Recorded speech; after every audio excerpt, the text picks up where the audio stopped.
Shalom, Romo, Suster, Bapak Ibu sekalian. Puji Tuhan, pagi ini kita semua dapat rahmat kesehatan dan kita bisa berkumpul di acara Bindoman pagi ini. Bina, Doa, dan Firman. Tema pagi ini, Santo Yosef, Pelindung Gereja dan Keluarga, yang akan dibawakan oleh Romo Erwin Santoso.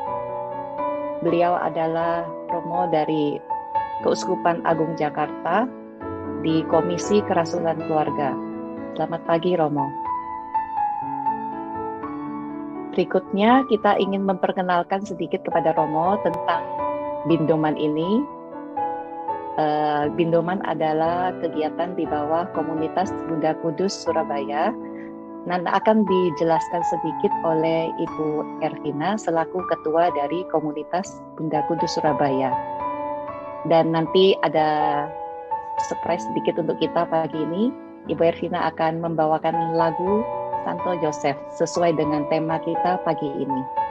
Silakan Bu Ervina. Terima kasih Lisa. Shalom untuk semua umat dari Bina Doa dan Firman Bunda Kudus. Pagi ini senang sekali bisa berjumpa dengan Anda sekalian, dan khususnya terima kasih untuk Romo Erwin yang sudah meluangkan waktu untuk memberikan firman kepada kita semuanya. Komunitas Bunda Kudus ini adalah pertumbuhan iman wanita Katolik di bawah Keuskupan Surabaya sebagai kategorial yang mana berdiri tahun 1994 dan mempunyai visi dan misi di mana visi kita adalah menjadikan wanita tiang doa dalam keluarga, dan misi kita ialah mengajak para wanita mengenal Tuhan Yesus melalui firman-Nya. Bunda Kudus didirikan di tahun 1994 oleh Monsinyur Aloysius Joseph Dibyo Karyono almarhum, dan kemudian dikukuhkan kembali oleh Monsinyur Yohanes Sudirna Hadiwikarta di Posarang pada tanggal 29 Februari 2000. Jadi di tahun ini Bunda Kudus berusia 27 tahun. Dan kami mempunyai 4 kegiatan, yaitu kita mempunyai tim doa, kita mempunyai Bindoman, Bina Doa dan Firman, yang karena pandemi ini kita memakai Zoom setiap hari Selasa pagi ini, dan kemudian ada paduan suara, juga latihannya dengan Zoom, dan kemudian kita mempunyai kursus Alkitab Dei Verbum, di mana kita di bawah pimpinan atau binaan Pater Robert Wawor OFM, dan kita juga mempunyai kur atau paduan suara bersama dengan Bapak Julius. Itulah kegiatan-kegiatan dari komunitas Bunda Kudus, dan kita dikembalakan oleh seperti yang saya sebutkan Monsinyur Aloysius Dibyo Karyono, kemudian Monsinyur Yohanes Hadiwikarta, kemudian dilanjutkan oleh Romo Julius Haryanto CM, dan sampai sekarang oleh Monsinyur Vincentius Sutikno Wisaksono. Bapak Ibu yang terkasih, kita juga mempunyai beberapa Romo moderator, yaitu Romo Alex, Romo Antonius Gosar, Romo Aloysius Hans Kurniawan, dan kemudian sampai saat ini teruskan oleh Romo Agustinus Tribudi Utomo atau yang terkenal dengan Romo Didik.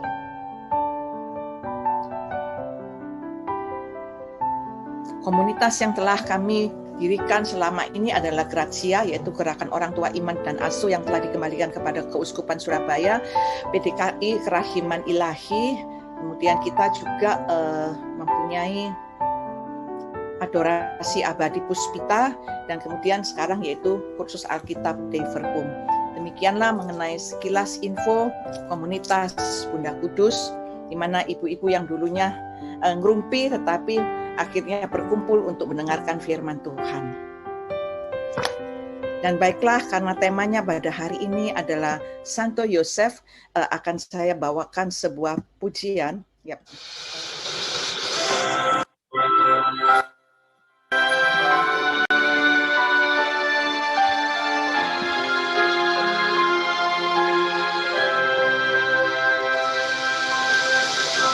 Did you wonder where he'd lead you? Were you afraid of what the world might say? I feel you understand my fears today. I feel you standing by taught the child to be a man whose life my freedom was. You are the one that spared this the thorn. You have the Savior in your arms. Saint Joseph, pray for me, that I may live my life with Jesus as you do. Saint Joseph, pray for me, that at the hour of my death he may hold me. Saint Joseph, pray for me, that I may follow where the Spirit leads me. Chaste husband of the Virgin wife, wise guardian of the bread of life, the one beheld the Son of God. Saint Joseph, pray for me.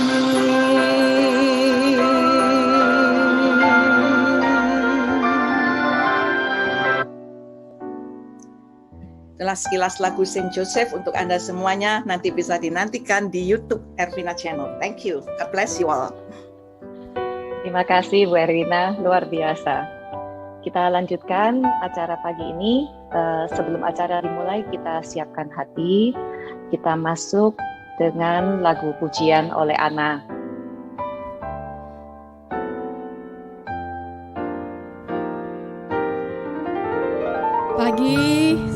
Selamat pagi Romo, Suster, Bapak Ibu yang dikasihi Tuhan. Shalom. Kita bersyukur pada Tuhan karena kasih-Nya kita boleh hadir di tempat ini walaupun melalui Zoom, tapi kita percaya bahwa Tuhan hadir di tengah-tengah kita saat ini. Amin. Mari kita menaikkan pujian ini sebagai rasa syukur kita pada Tuhan karena Dia sungguh Allah yang baik dalam hidup kita.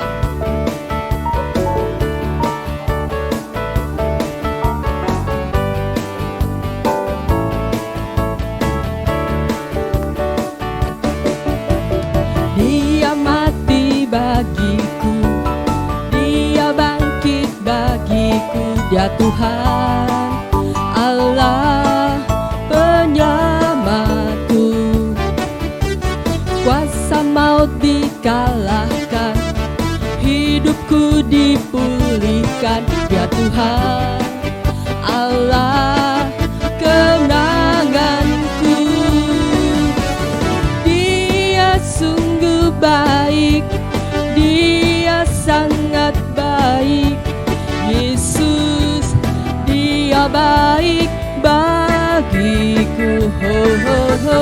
Dia sungguh baik, Dia sangat baik, Yesus Dia baik bagiku. Di dalamku bergerak di hidupku, Dia Tuhan Allah kekuatanku. Dia penuhi hatiku dengan kuasa kasih-Nya, Dia Tuhan Allah kemenanganku. Dia sungguh baik, Dia sangat baik, Yesus Dia baik bagiku. Oh, oh, oh. Dia sungguh baik, Dia sangat baik, Yesus Dia baik bagiku. Dia sungguh baik, Dia sangat baik, Yesus Dia baik bagiku. Oh, oh, oh. Dia sungguh baik, Dia sangat baik, Yesus baik bagiku. Dia sungguh baik, Dia sangat baik. Yesus, Dia baik bagiku. Dia sungguh baik, Dia sangat baik. Yesus, Dia baik bagiku.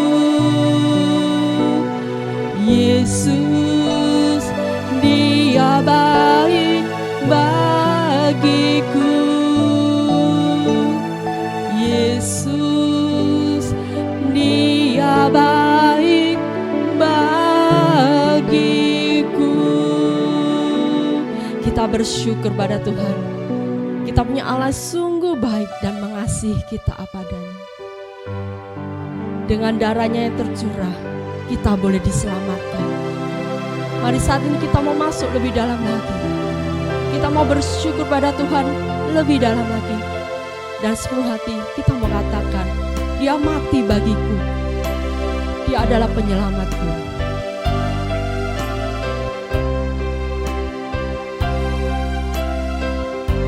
Bersama kita mau katakan, Dia Yesus telah mati bagiku.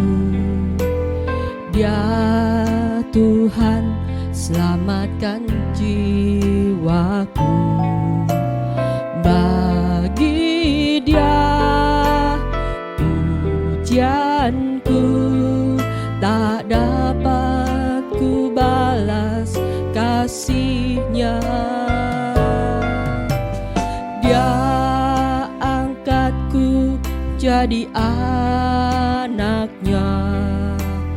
Beri damai di dalam hidupku. Bagi Dia sembahku, hanya Dia segalanya bagiku. Bersama kita mau katakan, bagi Dia, bagi Dia segala pujian, hormat serta syukur kekal selamanya. Bagi Dia segala pujian, hormat serta syukur selama-lamanya. Sekali lagi kita mau katakan, Dia Yesus telah mati bagiku. Dia Yesus telah mati bagiku. Dia Tuhan selamatkan jiwaku. Bagi Dia pujianku tak dapat ku balas kasih-Nya. Dia angkatku jadi anak-Nya. Beri damai di dalam hidupku.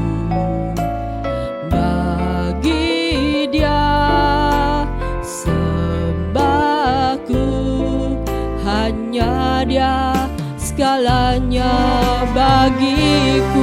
Dengan sepenuh hati kita mau katakan, bagi Dia, bagi Dia segala pujian, hormat serta syukur kekal selamanya. Bagi Dia segala pujian, hormat serta syukur selama-lamanya. Bagi Dia, bagi Dia segala pujian,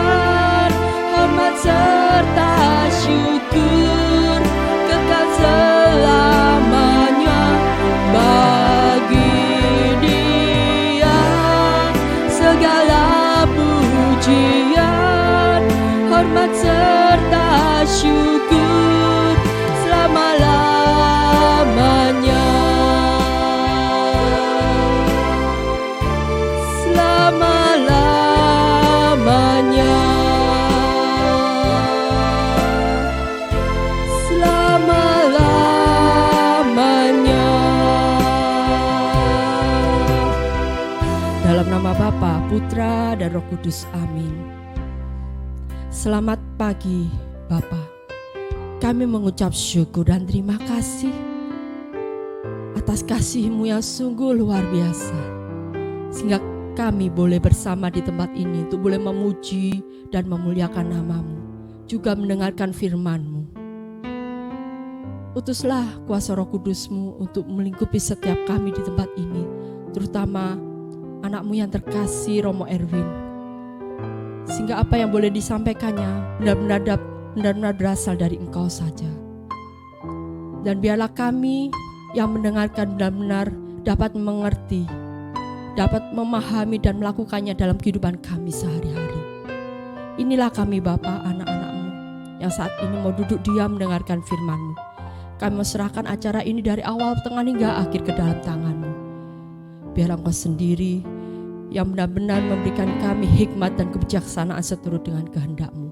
Terima kasih Bapa, terima kasih. Kemuliaan kepada Bapa, Putra, dan Roh Kudus, seperti pada permulaan, sekarang, selalu, dan sepanjang segala abad. Amin. Dalam nama Bapa, Putra, dan Roh Kudus. Amin. Mari Romo Erwin, silakan. Terima kasih. Baik. Selamat pagi para ibu, bapak yang terkasih dan juga saudara-saudara yang hadir di sini. Saya Romo Alexander Erwin Santoso. Sekarang ini bekerja di Komisi Kerasulan Keluarga di Keuskupan Agung Jakarta. Senang sekali saya boleh membawakan tentang Santo Yosef ini ya, karena Santo Yosef ini figur bapak yang saya kira figur bapak tradisional.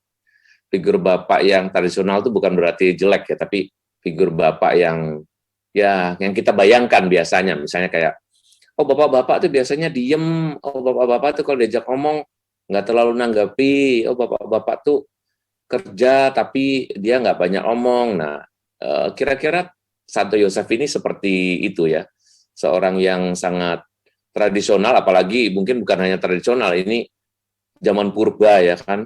Santo Yosef itu adalah seorang Israel, zaman purba, dia adalah keturunan Daud. Nah, kalau kita membayangkan bagaimana Santo Yosef ini hidup, ya kita bisa membayangkan juga bapak-bapak kita sendiri. Atau kalau Anda di sini hadir sebagai bapak, ya Anda mungkin bisa meneliti sedikit, cocok nggak aku sama Santo Yosef nih gitu. Tapi bukan berarti ibu-ibu nggak bisa ikut loh ini ya. Justru ibu-ibu harusnya bisa koreksi diri ya. Yang di bagian mana saya harus seperti Santo Yosef. Karena Santo Yosef ini punya sifat yang sangat, dia seorang family man dan juga orang yang taat dan juga orang yang tidak pernah melukai Yesus maupun Maria, paling tidak kitab suci tidak pernah menulis tentang itu gitu. Nah, hal ini tentu saja tentu saja menginspirasi kita bagaimana kita bisa hidup di hadapan Allah sebagai seorang ayah, seorang ibu, bahkan sebagai seorang itu juga seorang pribadi. Nah, maka supaya lebih menjelaskan nanti sambil saya juga bisa memvariasi ya, mungkin saya tampil di sini, tapi di luar itu saya akan memberikan presentasi yang mungkin kurang lebihnya mewakili gitu. Nah, sebentar, ini wajah-wajah kita masih di sini, nanti mengganggu. Nah, Santo Yosef itu pelindung gereja dan mau kita tambah pelindung keluarga itu tentu saja, karena dia pelindung keluarga kudus. Paus Fransiskus itu waktu mencanangkan tahun ini sebagai tahun Santo Yosef, itu ingin kita mengingat dan menghargai orang-orang yang terlupakan dalam diamnya, tetapi tidak dapat disangkal jasa-jasanya. Tadi saya bilang itu ya, bahwa menjadi seorang seperti Yosef ini berarti orang yang kerja tapi nggak banyak ngomong gitu. Kalau kita kan kerja dan juga ada ngomongnya gitu. Ngomongnya mungkin bukan hanya instruksi, kalau instruksi penting ya. Instruksi, informasi itu penting. Tetapi kadang-kadang juga bukan hanya itu, tapi kerinduan untuk dihargai, kerinduan untuk diterima, kerinduan untuk diapresiasi, diterima kasihi gitu-gitu. Nah, itu yang melanda kita semua. Di masa pandemi ini, figur seperti Santo Yosef itu dibutuhkan. Makanya di situ di gambar itu saya gambarkan beberapa pribadi yang biasanya orang-orang yang tidak terlupakan, tetapi diam, yang tidak terlalu ribet gitu ya, tidak terlalu ngomong, dan bahkan mungkin tidak kita kenal juga. Nah, Santo Yosef juga kita kenal sebagai the carpenter. Sebagai the carpenter, dia seorang tukang kayu. Dia itu kalau kita pernah ke Holy Land ya, atau kita pernah ke rumahnya keluarga Kudus di Bethlehem, nah di sana kita bisa lihat bahwa rumah itu bertingkat-tingkat dan ada ruang kerja memang dari Santo Yosef ini, tempat dia bekerja, tempat dia juga dibantu oleh Yesus ketika di usia-usia kemudian. Nah, di situ kita bisa lihat bahwa Santo Yosef memang seorang pekerja. Maka kalau dibilang Santo Yosef ini apakah dia benar sebetulnya seorang yang miskin? Nah, sebetulnya mungkin tidak sangat miskin ya. Kenapa? Karena kita tahu di Holy Land atau di Israel itu tukang kayu itu bukan tukang kayu itu mengambil kayunya atau materi kayunya itu bukan dari materi ini ya, bukan dari materi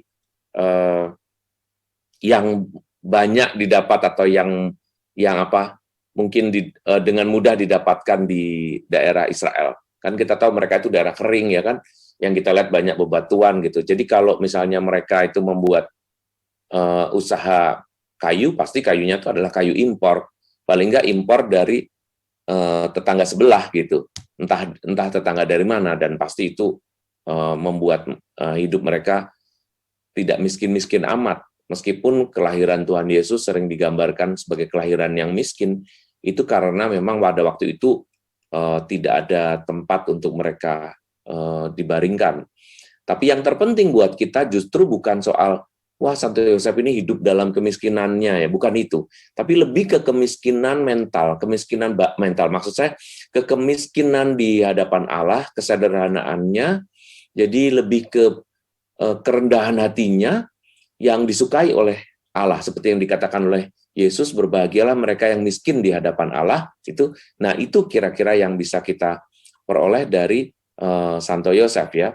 Nah, mari kita lihat lagi. Sebagai seorang tukang kayu, Bapak Yosef itu adalah bapak pengasuh dan sebetulnya dia ayah angkat. Sebagai ayah angkat tentu saja dia bukan ayah biologis karena dia tidak menyumbang apa-apa secara biologis.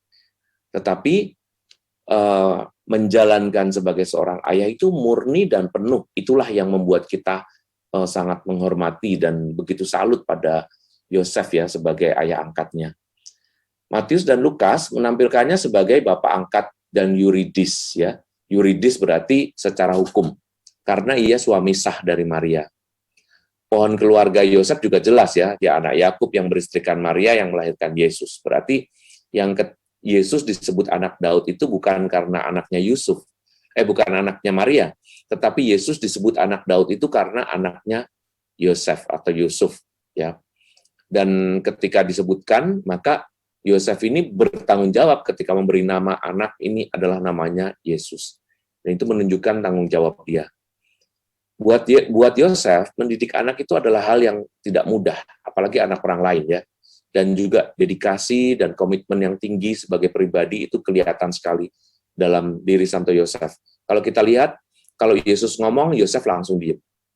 Artinya Yosef lebih memilih tidak berargumentasi atau lebih tidak ngomel-ngomel di depan publik pada saat Yesus mungkin misalnya seperti waktu ketinggalan di Bait Allah dan mereka 3 hari mencari itu, kenapa kamu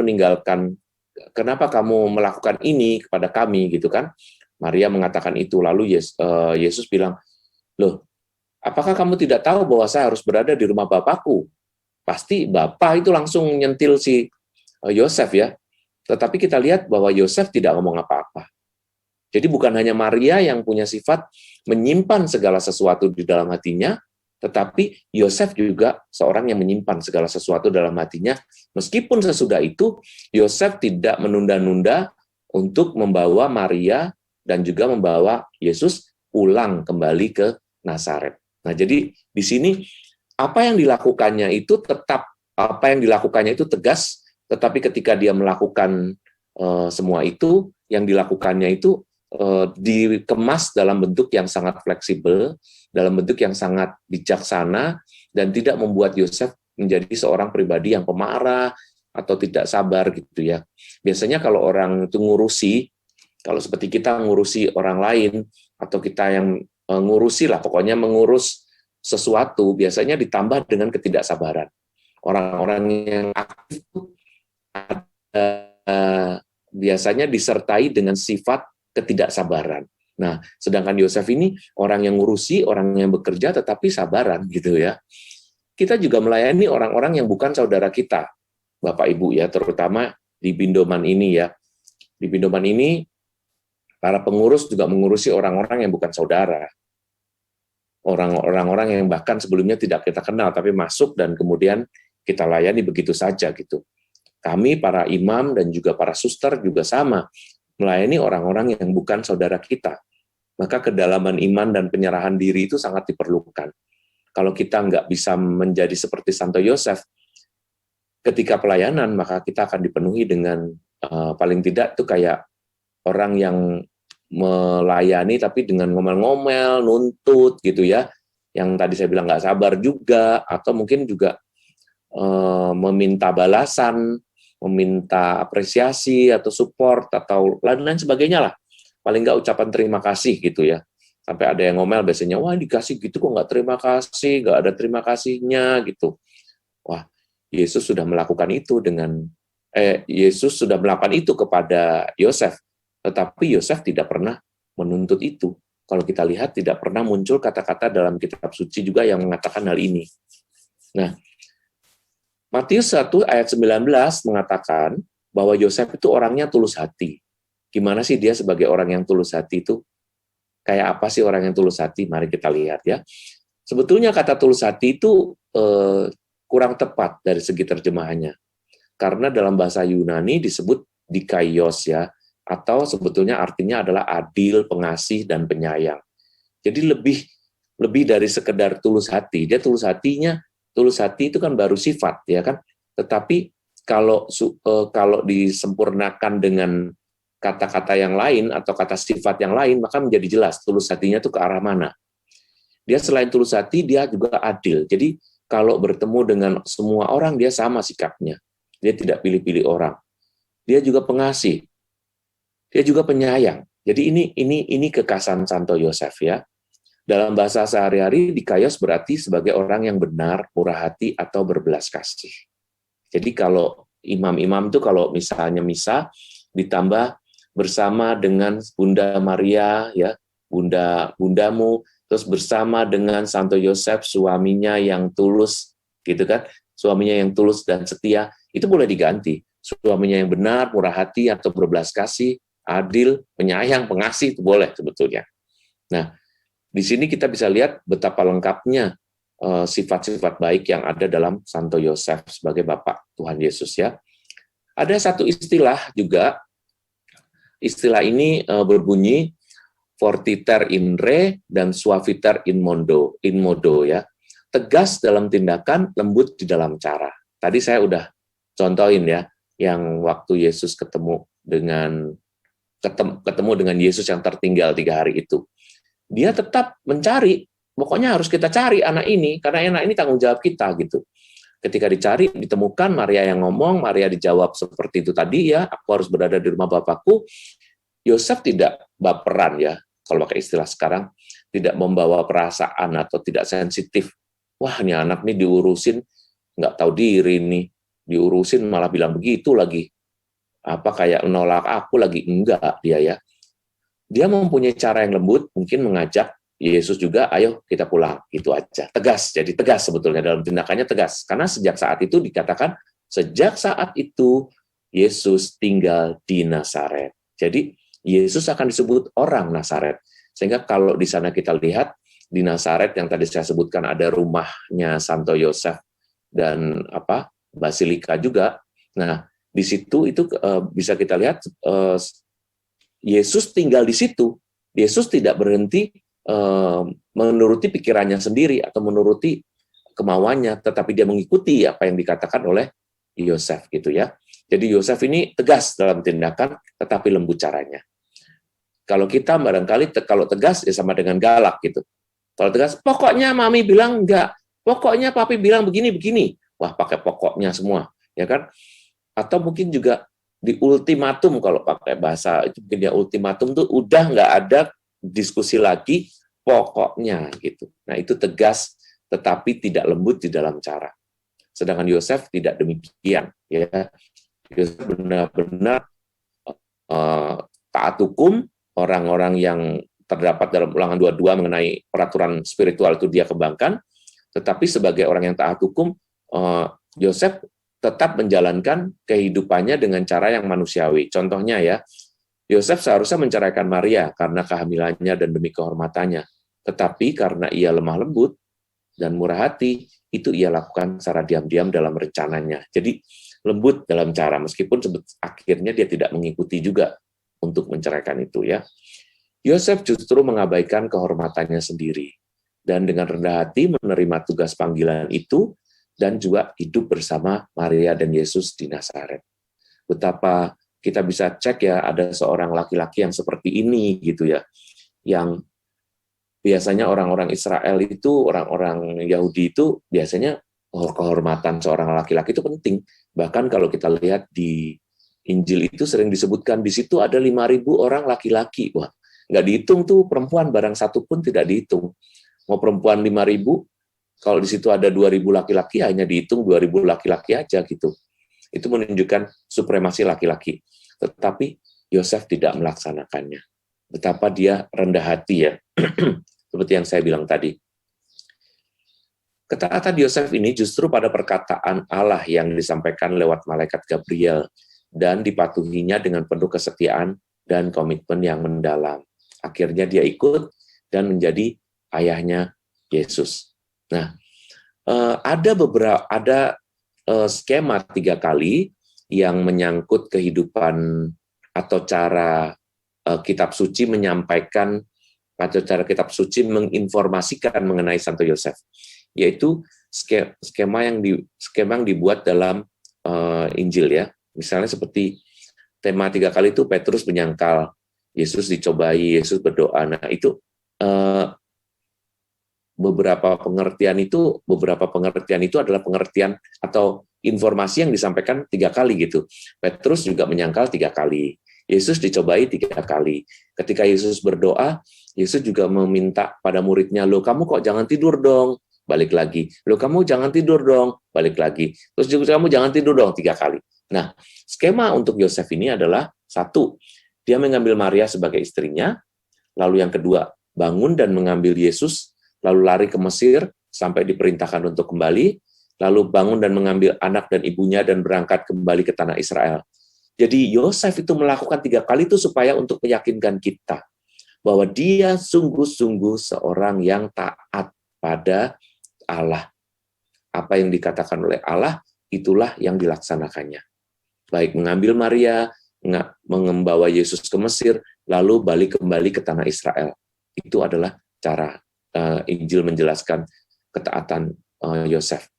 Yosef juga selalu langsung kalau melakukan kehendak Allah itu dan tidak menunda-nunda ya.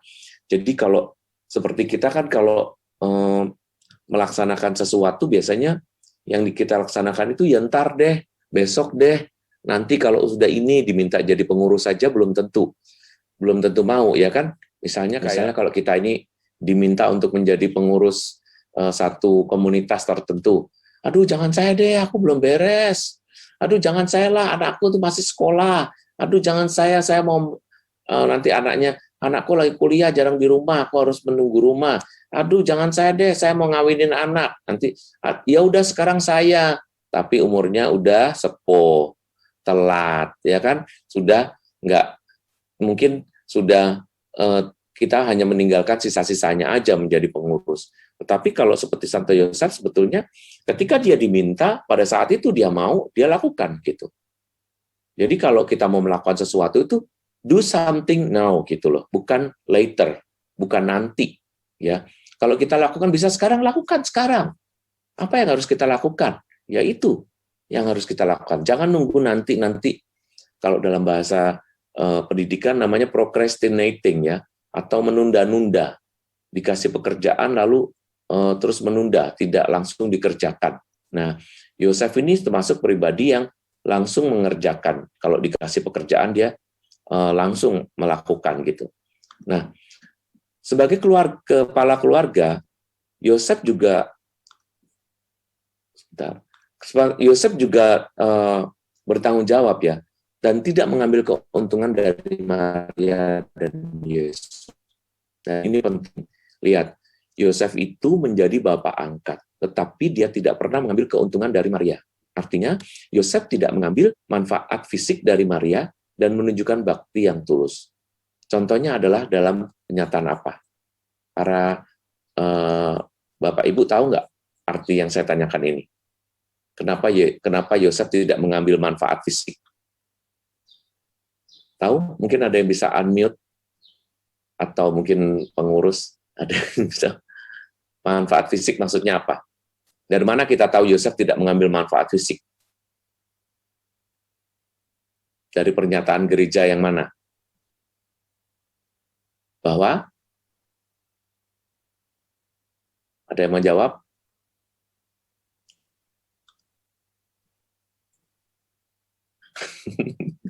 Belum bisa jawab.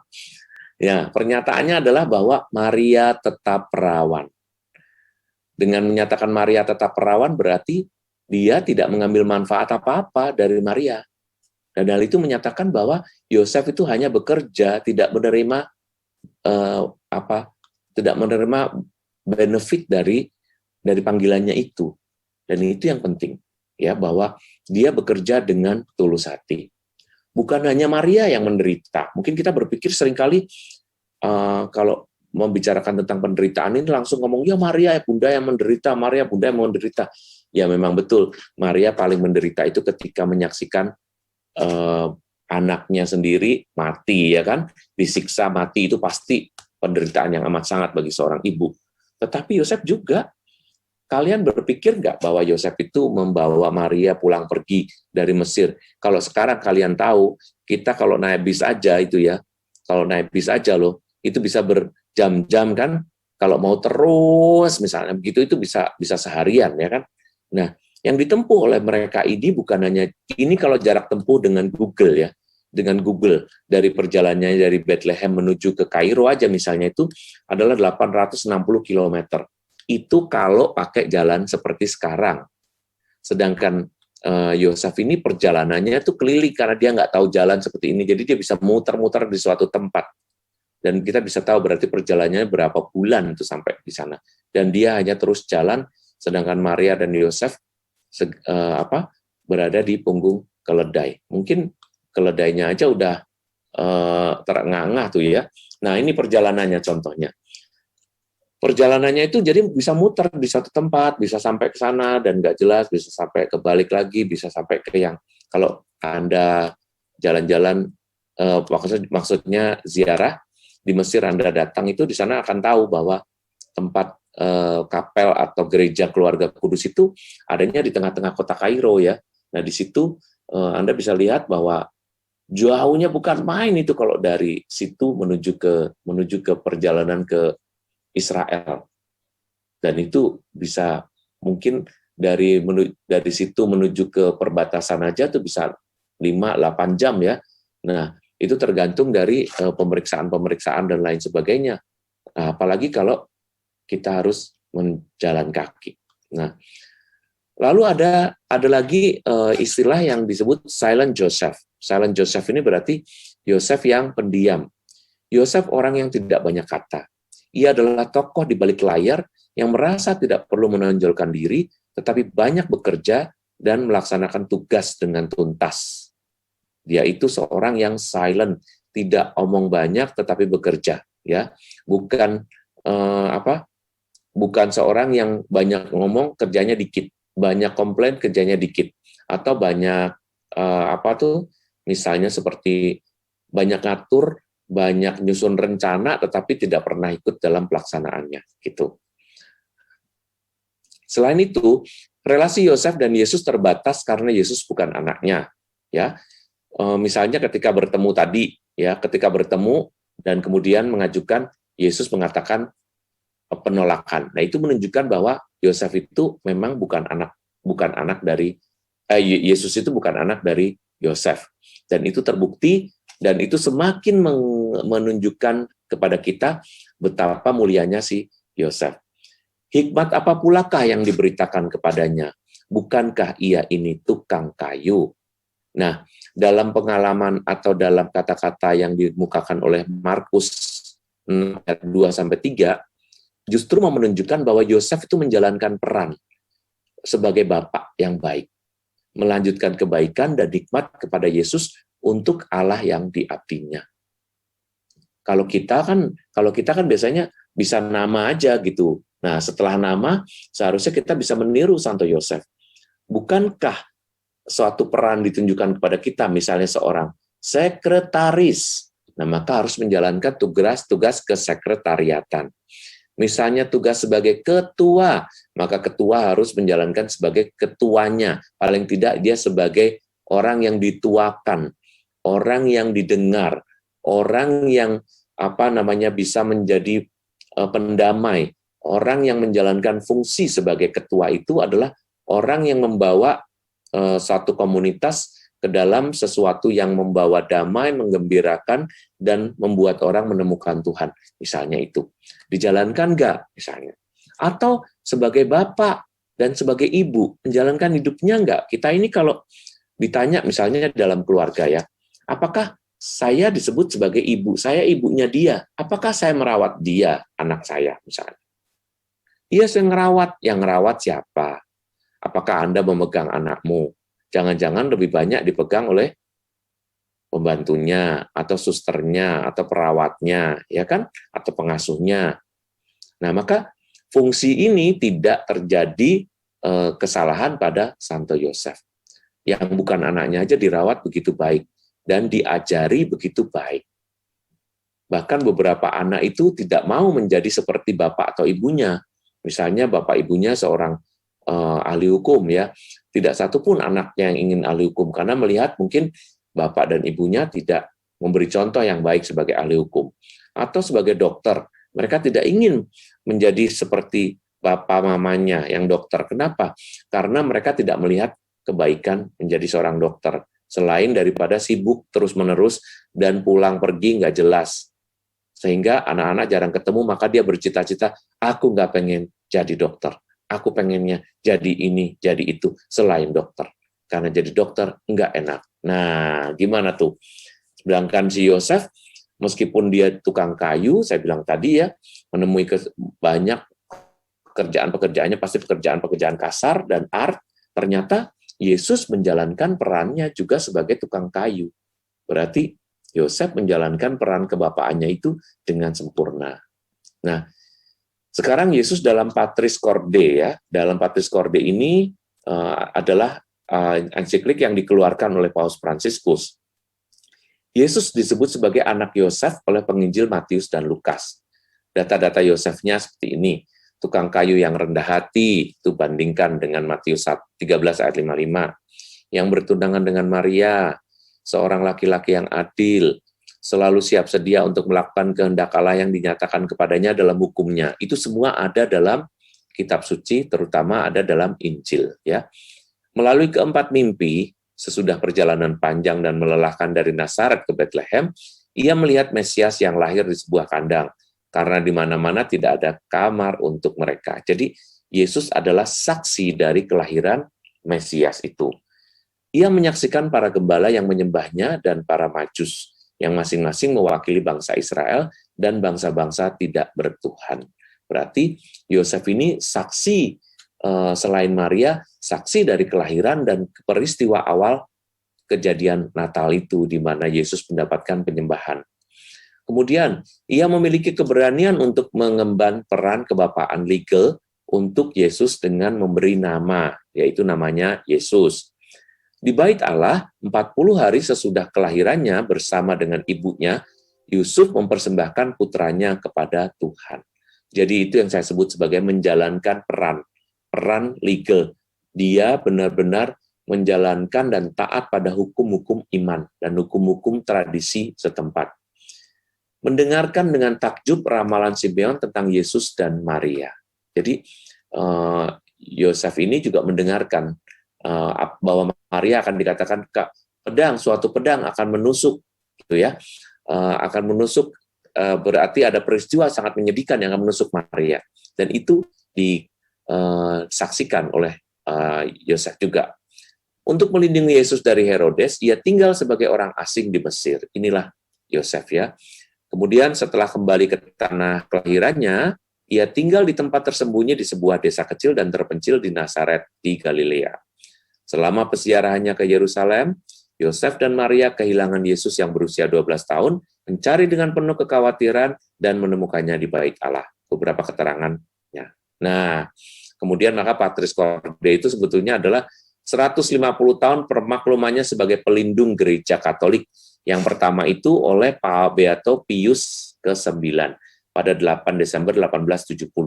Maka pada 8 Desember 2020 dibuatlah Patris Corde. Nah, sekarang dari yang mau saya sampaikan kepada Anda semua ya. Belajar tentang Santo Yosef ini belajar dari seorang pribadi. Yang pertama yang harus kita pelajari adalah soal bagaimana ketulusannya. Bagaimana ketulusan itu bukan hanya dikatakan. Bagaimana cinta itu diwujudkan tanpa kata. Dan bagaimana ketaatan sampai selesai mengemban tugas dari Allah itu dia percayai sebagai tugas yang mulia. Dan itulah yang dipertahankan oleh Santo Yosef. Apakah kita bisa menjalankan itu dengan baik? Apakah kita bisa membuat hidup kita ini menjadi suatu menjadi suatu persembahan yang hidup bagi Tuhan? Nah, itu pertanyaan untuk kita, pertanyaan yang terus-menerus ya. Yang terus-menerus harus kita tanya, saya sudah setia nggak? Saya sudah, saya sudah taat nggak? Apakah saya sudah gembira nggak melaksanakan perutusan saya atau panggilan saya? Apakah saya juga bisa menjadi orang yang tidak mencari muka, tetapi saya bekerja banyak untuk Tuhan? Nah, Bapak Ibu, makanya kalau pas pada saat seperti ini ya misalnya ya, ini kan masa pandemi ya. Tadi di awal saya memberi gambaran para dokter, perawat, polisi yang terus-menerus bekerja paling susah nih, apalagi di masa pandemi sebelum orang pada pulang kampung. Ya kan? Mereka harus mereka harus membuat bangsa Indonesia ini aman, daerah-daerah itu aman.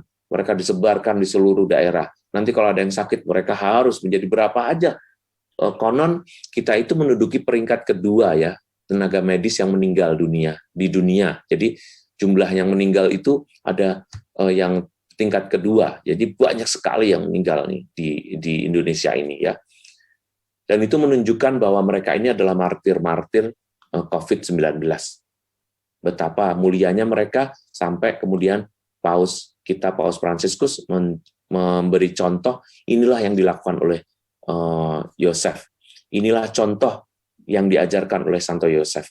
Kita harus memahami dan juga berlatih kesabaran setiap hari agar tidak menebarkan kepanikan, tetapi menabur harapan juga kepada anak-anak kita dan pasangan kita juga, dan juga mungkin keluarga kita atau orang tua kita. Misalnya ketika persoalan terjadi dan persoalan itu sulit ditanggapi, misalnya seperti di PHK atau mungkin ada salah satu anggota keluarga yang sakit gitu ya. Dengan demikian kita harus benar-benar menyadari fungsi kita sebagai orang yang dengan penuh pengertian memberitahu dan juga memberi penghiburan, tapi bukan penghiburan yang kosong kepada anggota keluarga kita gitu. Para orang tua misalnya mendorong anak-anaknya dengan sikap kecil sehari-hari untuk menghadapi krisis dan melewatinya dengan menyesuaikan kembali kebiasaan, mengusahakan dan mendorong praktek doa atau misa lah. Kan sulit kan ngajak anak-anak, terutama anak-anak remaja untuk ikut dalam doa atau misa online begitu ya. Mungkin di antara Anda ada yang merasa, wah sulit banget kalau Romo, kalau yang anak remaja mereka akan bertanya, ngapain kita online? Kita nggak terima apa-apa gitu. Itu kan yang terima cuma Romonya aja dan petugas-petugas yang ada di situ. Kita nggak terima apa-apa. Nah, kita bisa menjelaskan dengan lembut seperti Santo Yosef menjelaskan kepada Yesus, tidak langsung pada saat itu frontal marah-marah gitu ya. Kamu nih sebagai orang Katolik kok begitu gini. Tetapi not really silent ya, tidak benar-benar diem, tetapi ngomongnya itu tepat waktu. Kalau saya sih mengibaratkan ini bagai peran bapak ya. Bapak itu kalau ngomong jarang, tapi begitu ngomong kita dengerin gitu. Lain dengan ibu kan. Kalau ibu itu kan banyak ngomong, sering ngomong, sehingga kalau ngomong kurang didengarkan. Habis ngomongnya udah biasa gitu.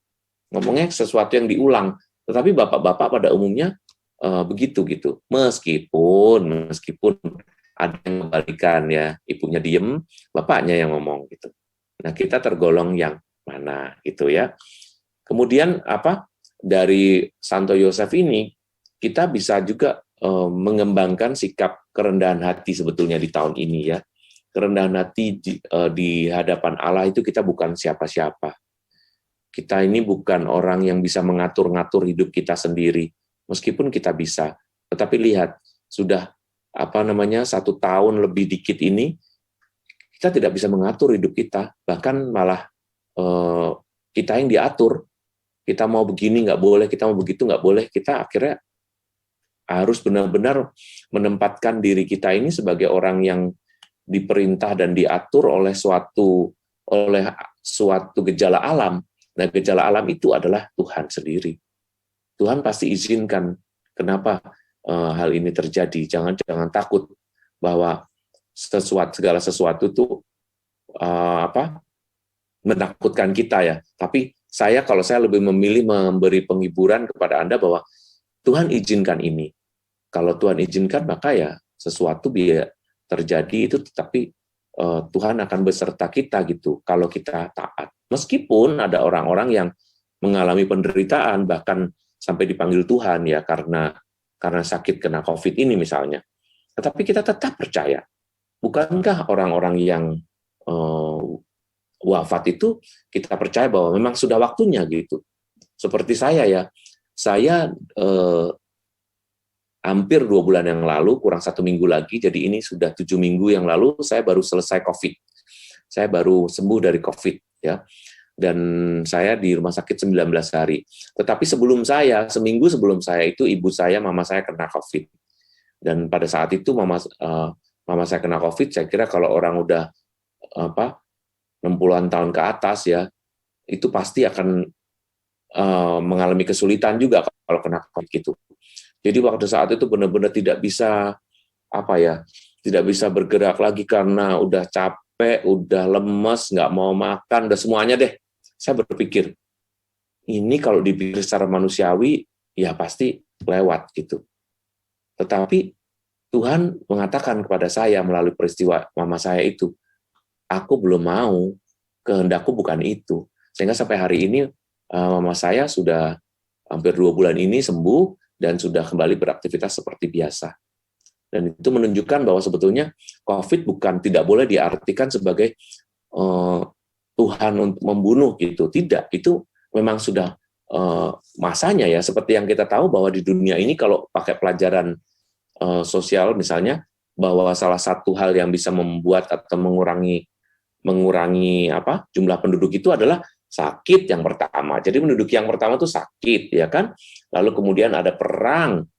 Nah, ada banyak ya, atau bencana alam. Jadi Tuhan itu semua adalah kemauan dari Tuhan gitu. Nah, maka kita yang perlu memberi memberi kesempatan untuk Tuhan mengatur kita seperti yang dikerjakan oleh Santo Yosef.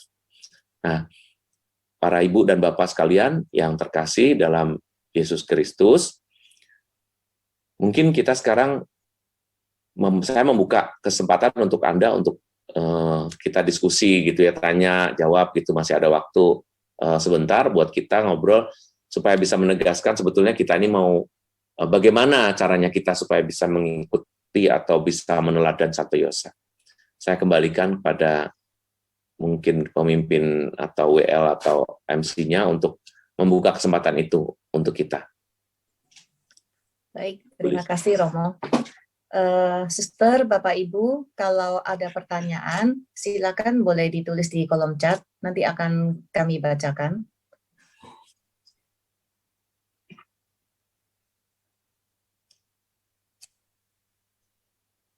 Ada yang bilang suara Romo bagus ya.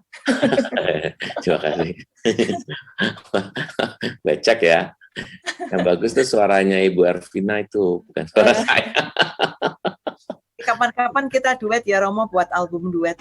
Aduh, saya terhormat sekali, Bu. Singing with Grace. Thank you. Ya, silakan kalau ada yang mau ditanyakan. Iya, sambil nunggu pertanyaan dari teman-teman lainnya, dengar dapat bocoran nih suara Romo bagus. Romo menciptakan lagu juga ya Romo ya? Iya, ya. ya. Romo, ya. Ya. Mungkin Romo mau sharing cerita, boleh ada di YouTube ya? YouTube channelnya apa Romo? Arwin Santoso. Nah, Suster Bapak Ibu kalau mau mendengar suara Masnya Romo di YouTube channel. Coba-nyoba, saya amatiran.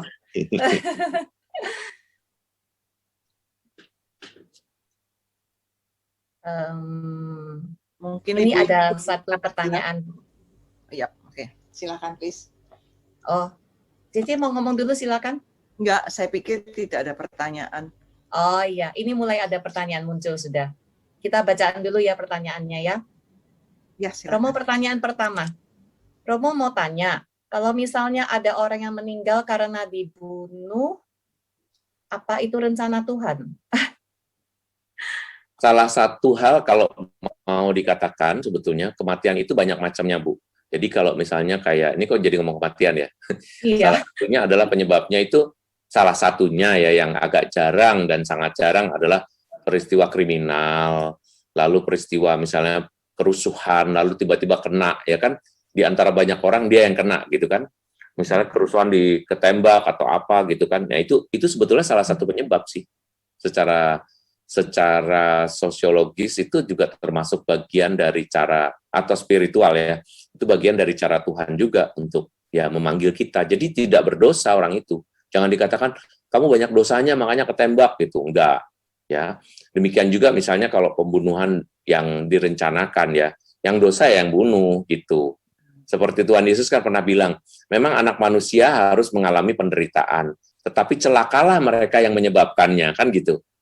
Jadi bukan hasilnya yang kita lihat, tetapi penyebabnya itu yang harus kita cek.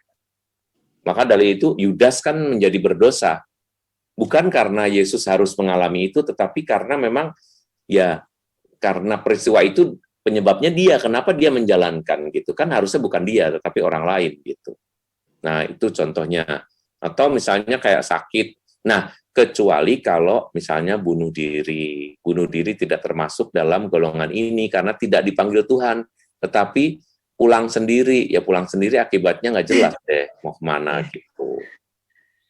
Oke, baik, terima kasih. Berikutnya pertanyaan, kita fokuskan tentang pertanyaan tentang Santo Yosef aja ya. Jadi ini ada pertanyaan, apakah Santo Yosef itu tidak pernah menikah selain dengan Maria?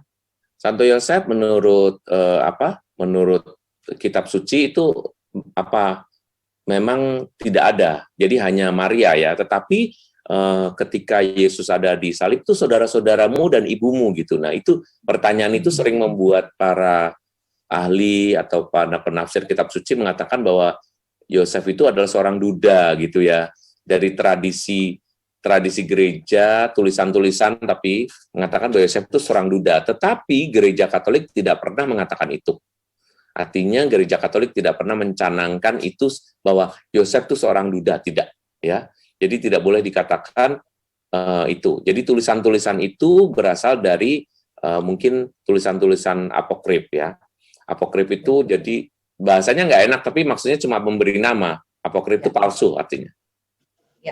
Jadi jawabannya tidak ya, Romo? Ya, jawabannya tidak. Ya. Pada saat Yesus menjalani penyaliban, Santo Yosef ada di mana? Santo Yosef lagi sudah meninggal dunia. Jadi kalau, nah disinilah mengatakan, di sini juga tradisi ya sekali lagi tidak ada dalam kitab suci, tapi dalam tradisi dikenal karena Maria itu begitu perawan yang suci, yang masih muda belia, maka dikatakan bahwa Maria itu masih berumur sekitar 12-13 tahun. Sedangkan Yosef itu umurnya adalah sekitar 40-an tahun gitu. Jadi dari tradisi dikatakan bahwa perbedaan umur mereka tuh 30 tahun. That's why ketika Yesus berumur 30 tahun, Maria baru 42, 43 tahun, maka masih bisa ikut jalan salib gitu ya. Kakinya masih kuat. Atau ketika Yesus umur 34 tahun ketika disalib itu, ya Maria juga baru umur 46 gitu. Misalnya 46 kan masih bisa jalan dengan baik, naik bukit dan turun bukit gitu, apalagi orang Israel ya.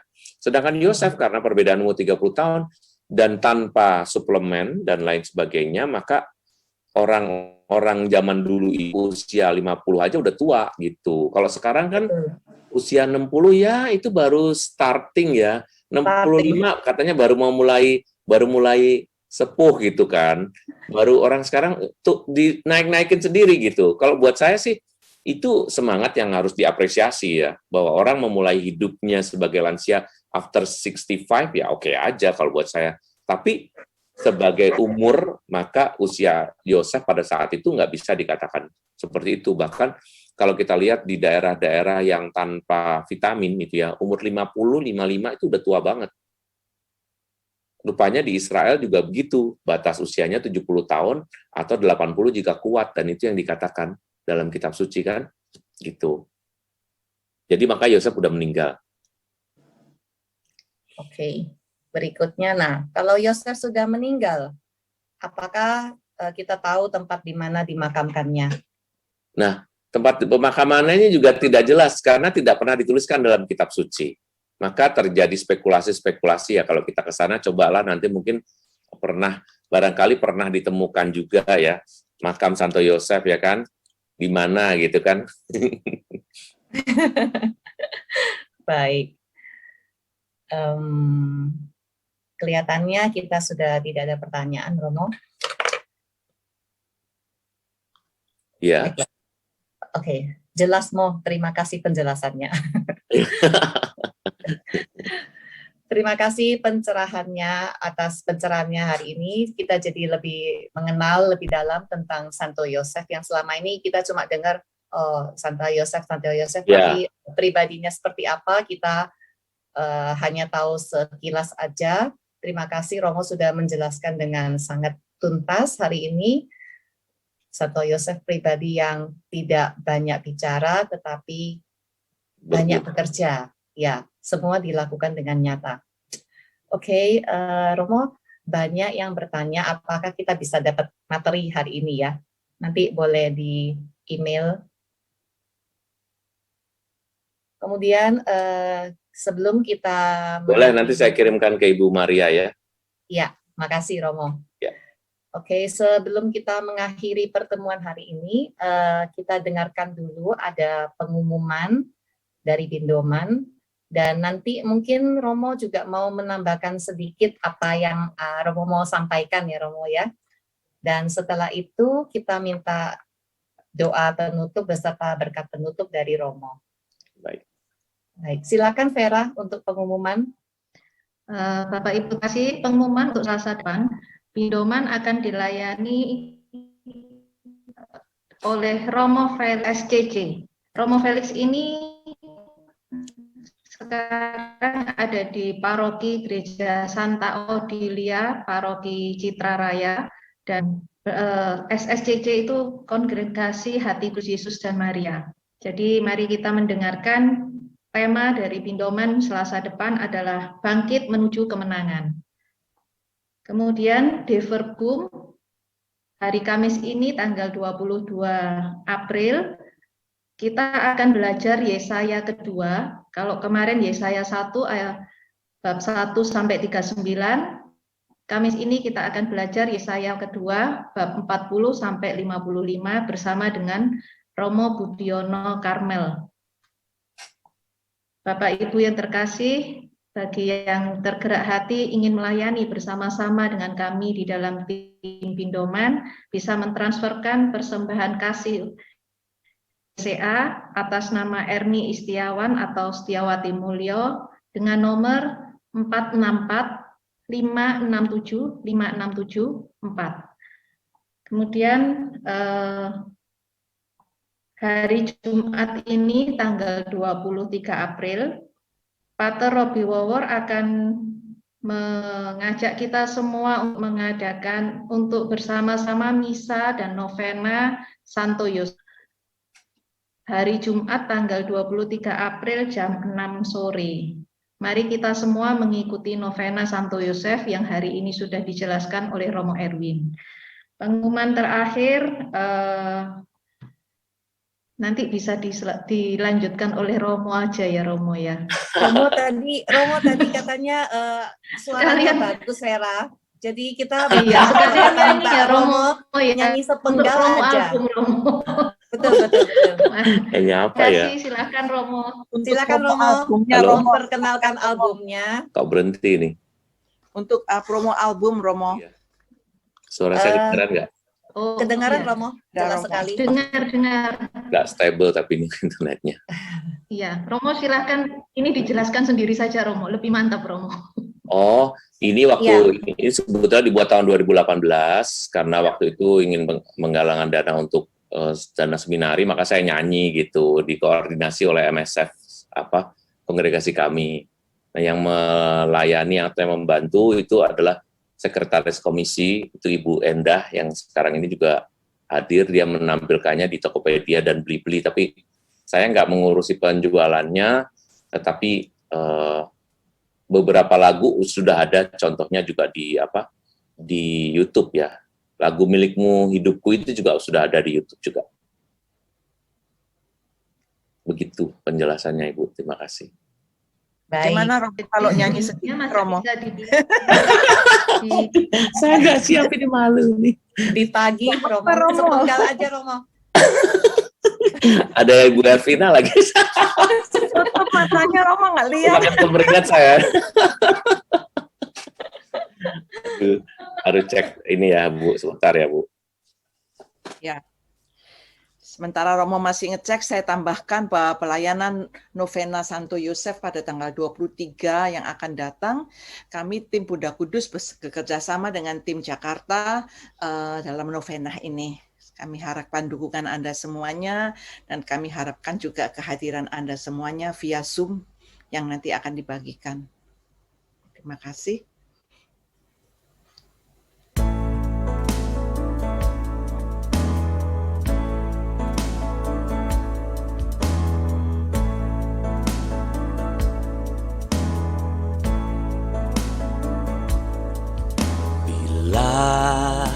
Ku buka mataku dan lihat wajahmu, ku terkagum bila ku lihat hidupku dan karya tanganmu. Ku tersanjung karena semua yang baik dalam hidupku, itulah karyamu. Kau beri kesempatan yang baru, dan ku ingin mengenalmu Tuhan lebih dalam dari semua yang ku kenal. Tiada kasih yang melebihimu, ku ada untuk menjadi penyembahmu. Bila ku buka mataku dan lihat wajahmu, ku terkagum bila ku lihat hidupku dan karya tanganmu. Ku tersanjung karena semua yang baik dalam hidupku, itulah karyamu. Kau beri kesempatan yang baru, dan ku ingin mengenalmu Tuhan lebih dalam dari semua yang ku kenal. Tiada kasih yang melebihimu, ku ada untuk menjadi penyembahmu.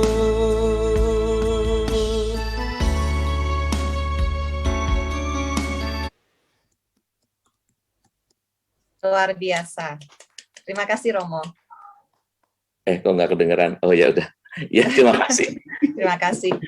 Sampai keringetan loh saya. Bagus banget Romo. Suara banyak aja Romo. Jadi Suster, Bapak Ibu, CD-CD ini dijual, diperuntukkan untuk pendidikan para frater calon imam MSF dan membantu dana para Romo MSF yang purna karya. Begitu ya Romo ya? Ya, betul. Bisa dibeli di Tokopedia dan Blibli. Oke, kita tutup pertemuan hari ini dengan mengucap syukur. Tolong Romo untuk doa penutupnya. Baik. Mari kita berdoa. Dalam nama Bapa dan Putera dan Roh Kudus. Amin. Allah Bapa yang Maha Baik, terima kasih untuk waktu yang Kau berikan kepada kami. Engkau telah memberi kami pelajaran yang baik dari seorang ayah yang meskipun pendiam, tetapi banyak yang dilakukannya, terutama untuk Tuhan kami Yesus Kristus. Sifatnya yang merawat, sifatnya yang mencintai, sifatnya yang tulus, dan sifatnya yang taat pada hukum-Mu adalah caramu untuk mengajar kami. Semoga dalam hidup sehari-hari kami dapat meneladan sikap Santo Yosef. Dan semoga kami semakin berkenan di hati-Mu, entah dengan peran apa saja. Terpujilah nama-Mu sekarang dan sepanjang segala masa. Amin. Semoga Allah yang Maha Baik memberkati kita semua, hidup, keluarga, pekerjaan, komunitas, dan pendidikan putra-putri kita dalam nama Bapa dan Putera dan Roh Kudus. Amin. Terima kasih semuanya. Terima kasih Romo. Terima kasih Bapak Ibu yang dikasihi Tuhan.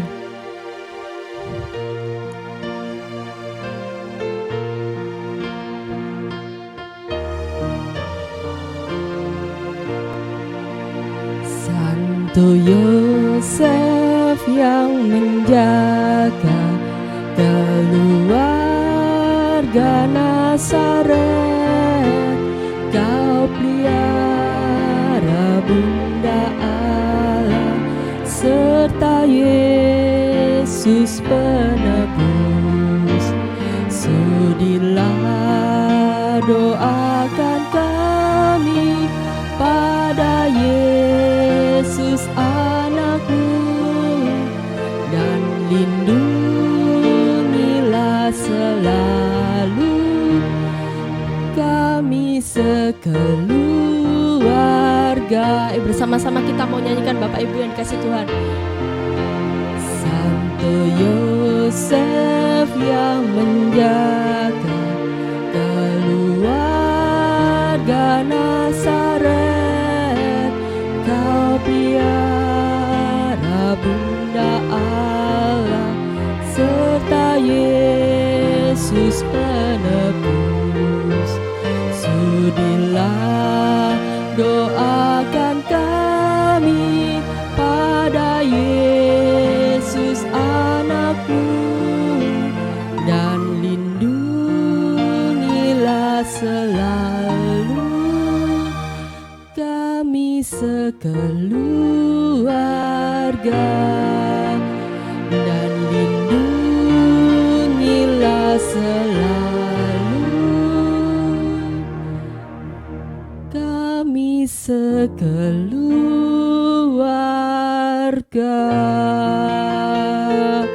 Terima kasih Romo, Suster, Bapak Ibu yang dikasihi Tuhan. Sampai jumpa Selasa depan. Tuhan Yesus memberkati. Amin. Terima kasih Ana. Ya, terima kasih kasih semuanya. God bless you all. Terima kasih. Terima kasih tim IT. Ron, Agus. Terima kasih Romo. Semuanya. Terima kasih. Pennsylvania dari Taiwan, dari Padang. Terima kasih. Tuhan memberkati semuanya. Amin. See See you next week. Terima kasih. Terima kasih semua.